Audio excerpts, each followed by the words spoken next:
आणि आता बातमी युद्धभूमीतनं, कारण इराणचे नवे सुप्रीम लीडर मृत्यूच्या दाढेतून कसे परतले त्याची खळबळजनक माहिती समोर आली आहे। 28 फेब्रुवारीला अमेरिका आणि इस्रायलने केलेल्या हल्ल्यात मोस्तफा खामेनी हे अगदी थोडक्यात बचावल्याची माहिती मिळते।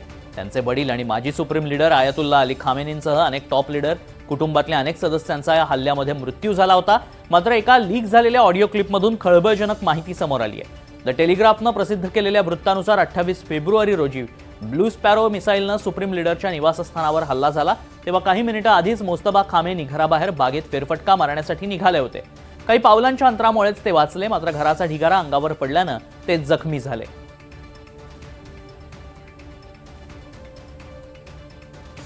الهی بود که آقا مشتبه یک کاری تو حیات داره بره تو حیات انجام بده بیاد. اومد تو حیات از پله ها داره میره بالا میشن قانون ایشون سرکار و قانون حتی درجا شدید شد.